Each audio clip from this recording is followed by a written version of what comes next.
Hi, I'm Mike Cohen, and welcome to our continuing podcast series at TAPinto Westfield. Today we're with Dr. Derrick Nelson.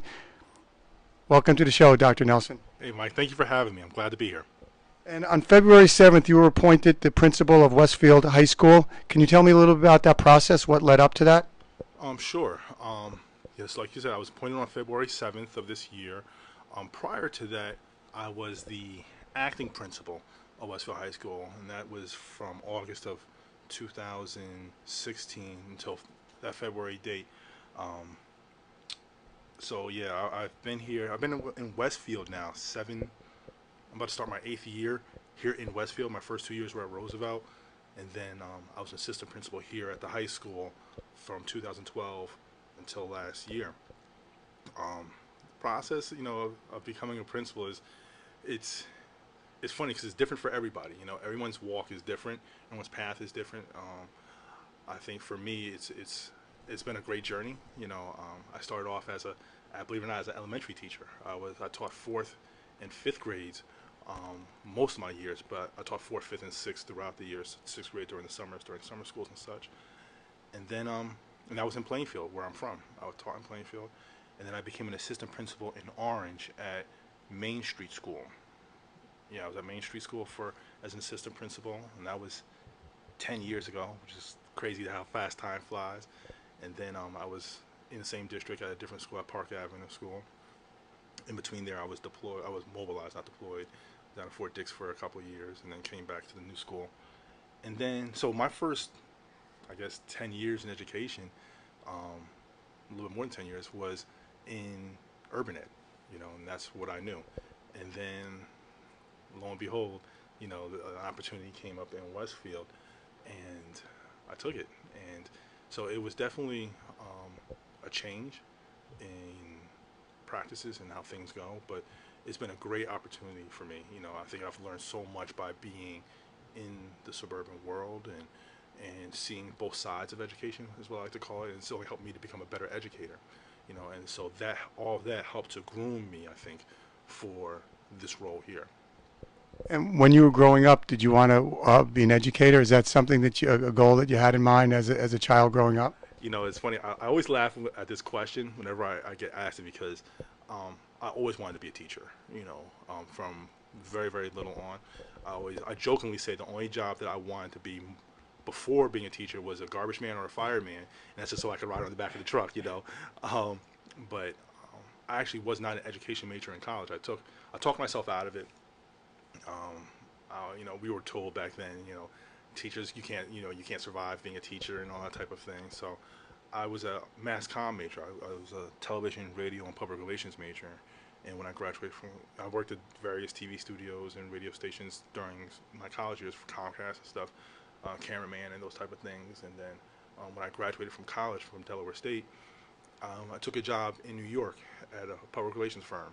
And I did that for a few years and worked in marketing. So I spent some time in the quote-unquote real world, per se, before I decided to basically follow my passion. And I decided to, I said I was at a crossroads in my life, and I said, if I don't do it now, I'll never do it. And I took a leap of faith, and lo and behold, here I am.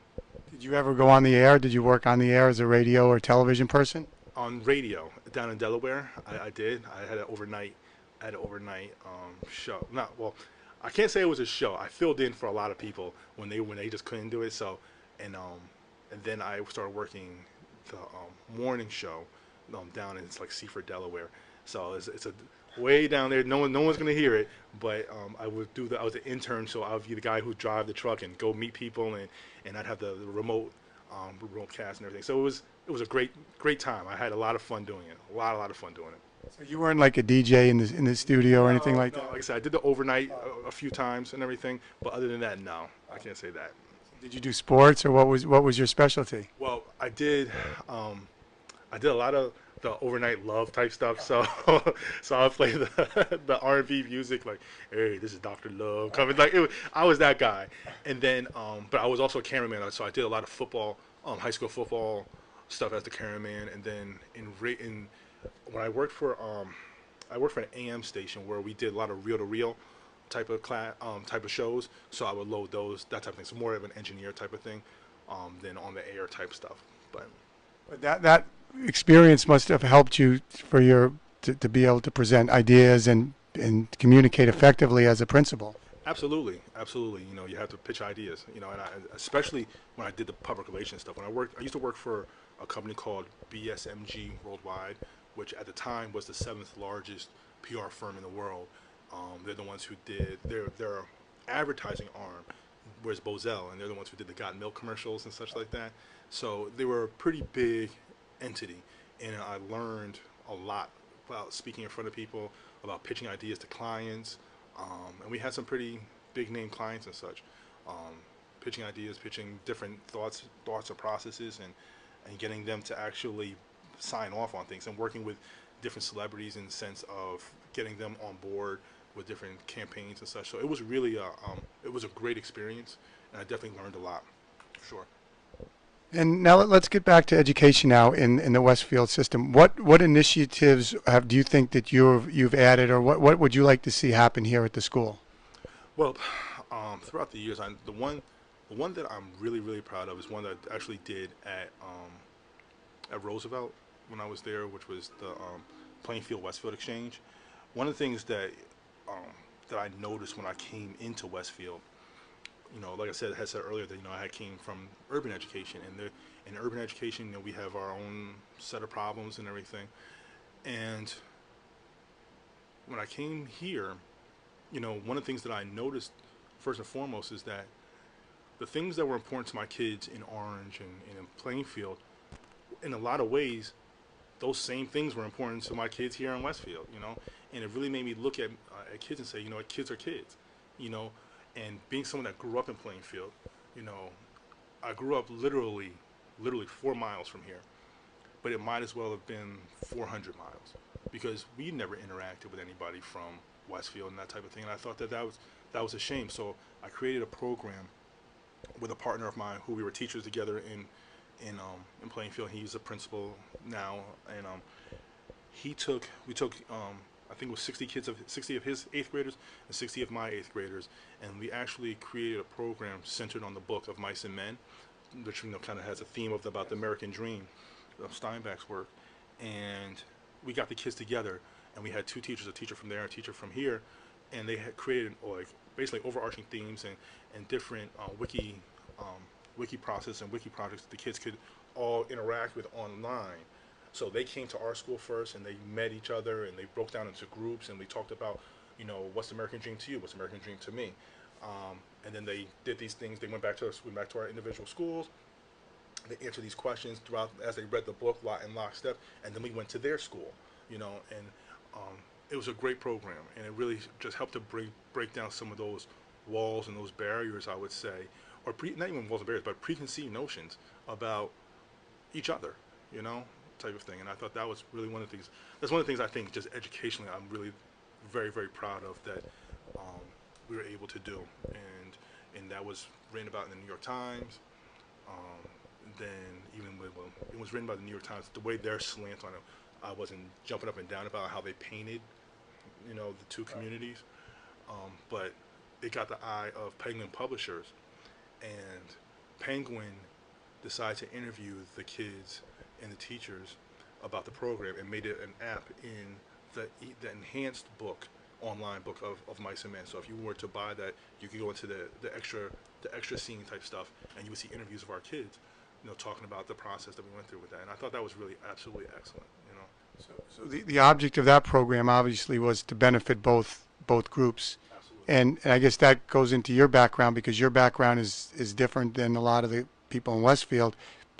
Personally, from an African American's point of view, has it been a different type of experience getting to this point to be the principal of Westfield, do you think? Has it been a different one?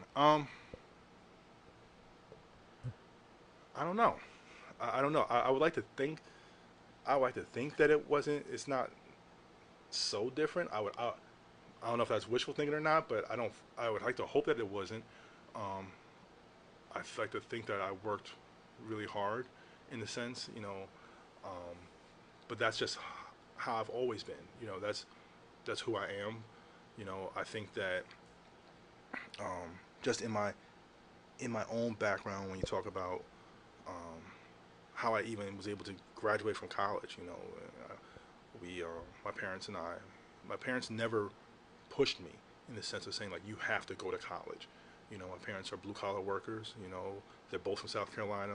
Just one, my dad grew up in Newark from the time he was about eight on, and my mother, lived on a farm, was a sharecropper in South Carolina, and that's just who they were. They were just hardworking people, but they were never like you have to go to school. If you want to, we'll help you as best we can, but you don't have to. And after my freshman year of college, they had to sit me down and say, we can't send you back, and um, I didn't want to drop out because I knew that if I dropped out 9 times out of 10, I wasn't going to go back.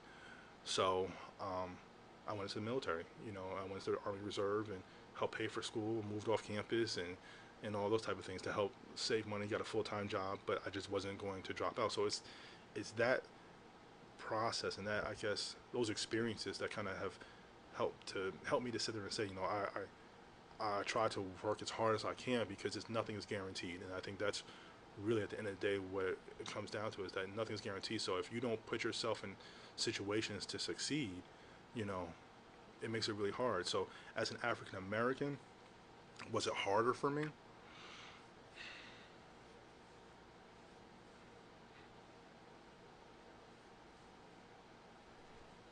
I guess in some ways it was, in some ways it wasn't. It makes um,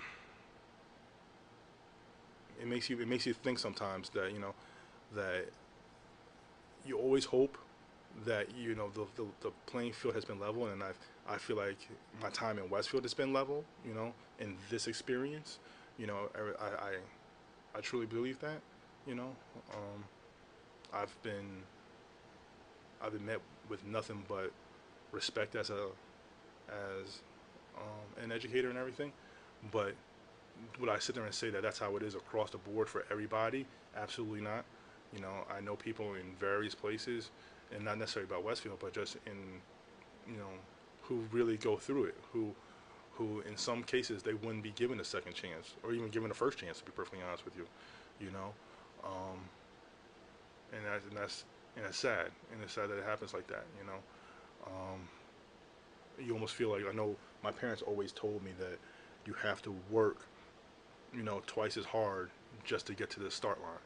You know, and and I think that um, that's something that I always kept in the back of my head. That the world is not necessarily always set up to be fair. And you have to establish yourself so that you're in the best position possible always, regardless of race, gender, creed, whatever it might be, so that they can't deny you. And I think that's what I've always kind of the mindset I've always had. Well, you've done. I mean, the Westfield School District is one of the best in New Jersey. So to be in this position must be a good feeling for you to be head of this type of school. It's very surreal. It really is. I think that I feel very blessed. To be very honest with you, I feel very, very blessed. Um, it was funny because um, I had when you go through the whole interview process, and and it's very layered. There's a lot of different steps and that piece to it.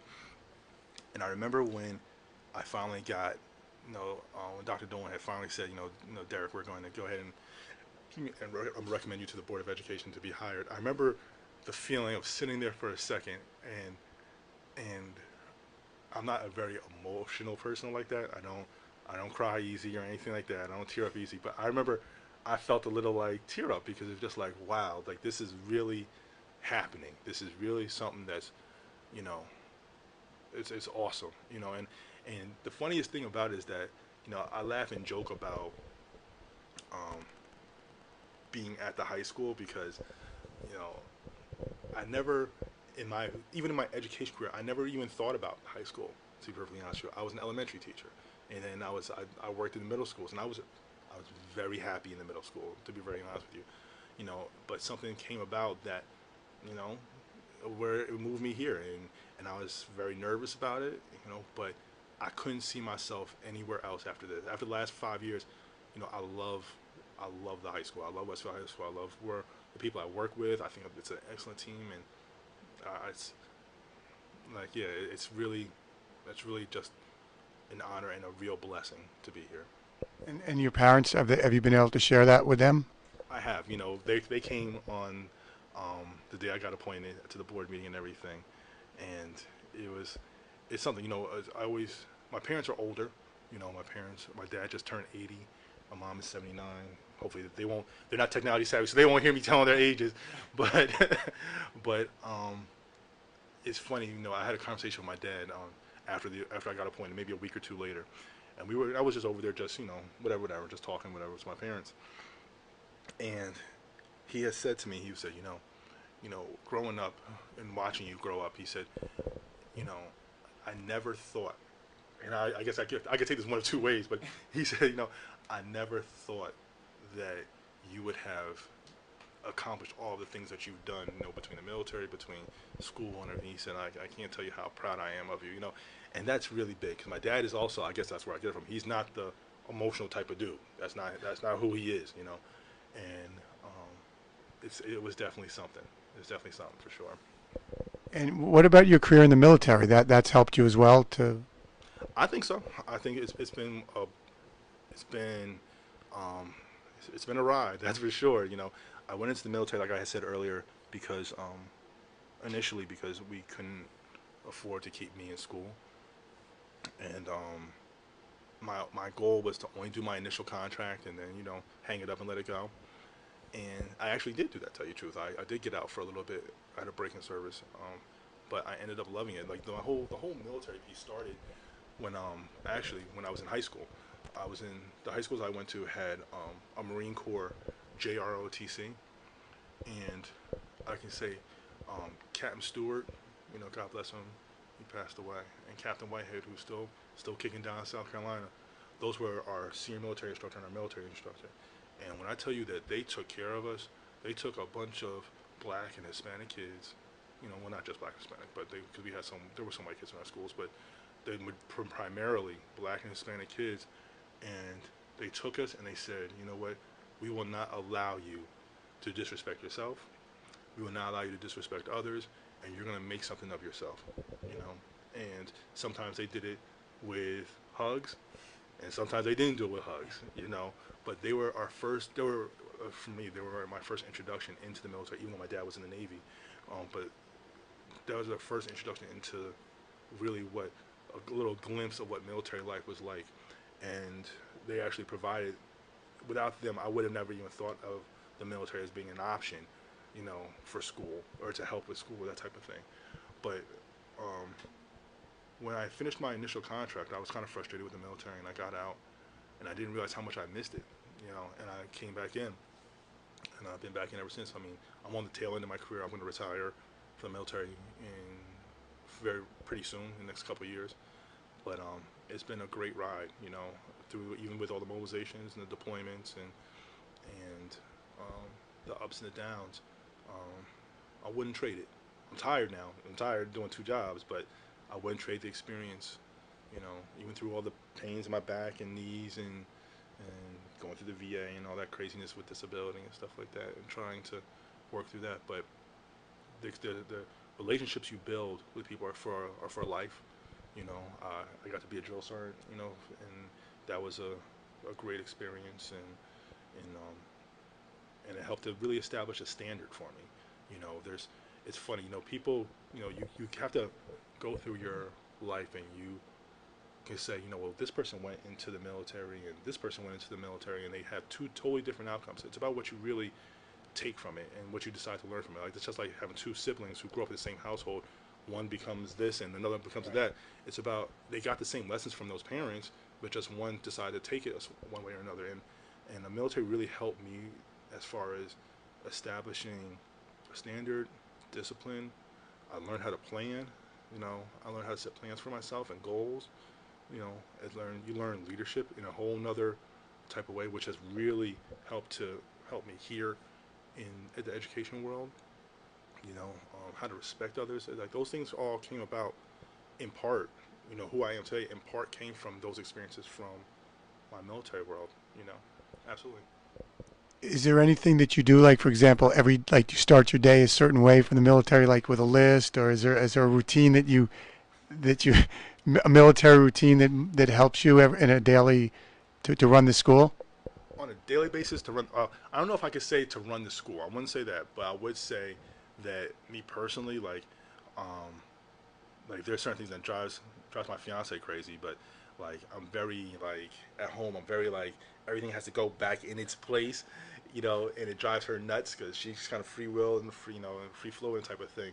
But if I see, the glass is here and it should be over here, like I'm gonna say something about it, and she's like, "Oh my God, you're driving me nuts," So it's those things about that that come from my military background and stuff like that that will drive some people nuts.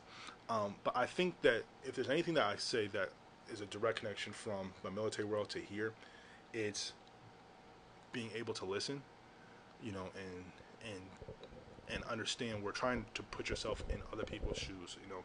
I think that in a lot of ways I come a lot from the middle ground in a lot of ways, in a lot of different situations and topics and such, because it's one thing about the Army is that you have people from all walks of life, from different every single race that is here in the United States, from every single socioeconomic background, you know, from rural to city, and you have to be able to listen to people, and you can't dismiss them because they're not you, or they're not from your background, or something that you're familiar with, you know, and you learn how to just deal with people. You don't have to always agree, and we have a hierarchy for that piece. It's called the chain of command.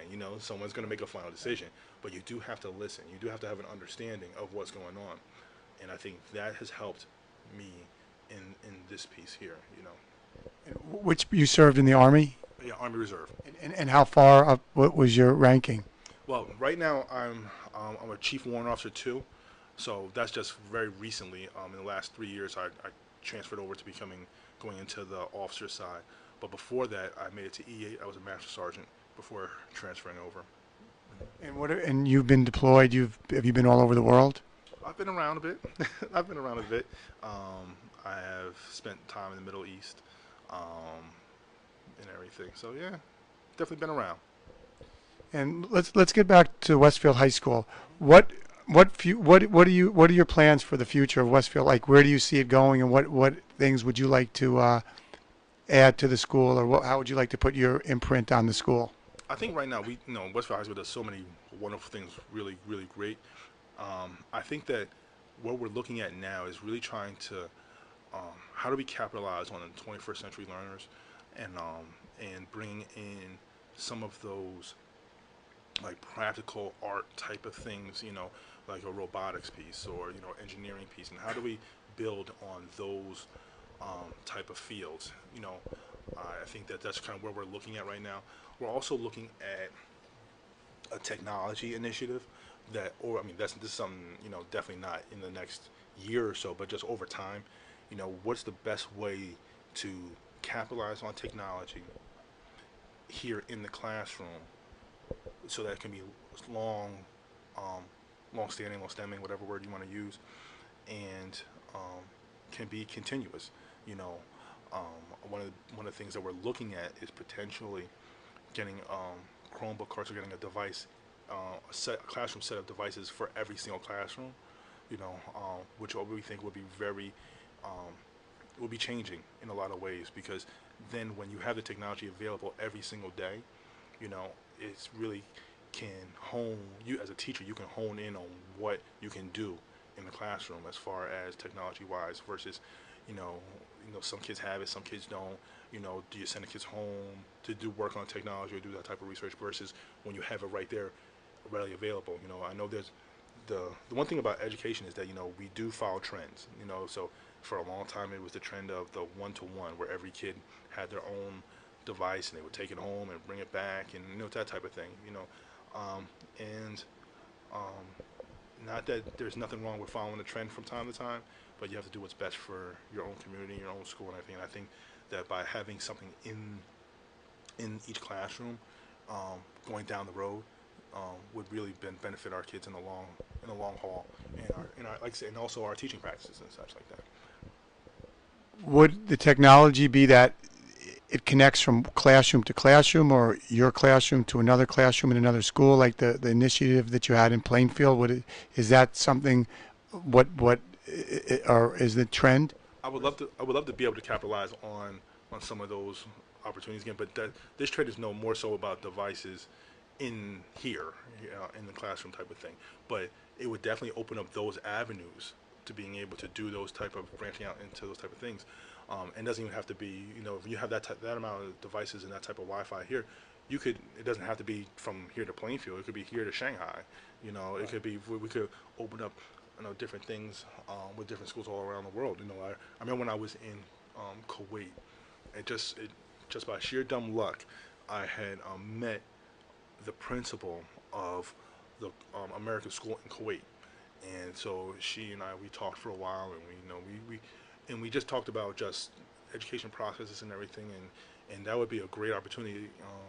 I still am in contact with her from time to time about how we can link kids experience-wise, because that's in essence that's what you really try to do.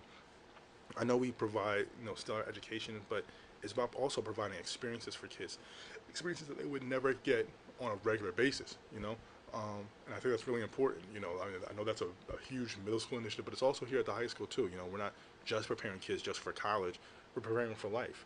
And if we can add some of those things in there, and technology can help us do that, I think that'd be great. Is there anything else that you see that you would like to put in the future, or in terms of the kids and what they learn, not necessarily in the school, but also outside the school socially, how all the kids can sort of come together?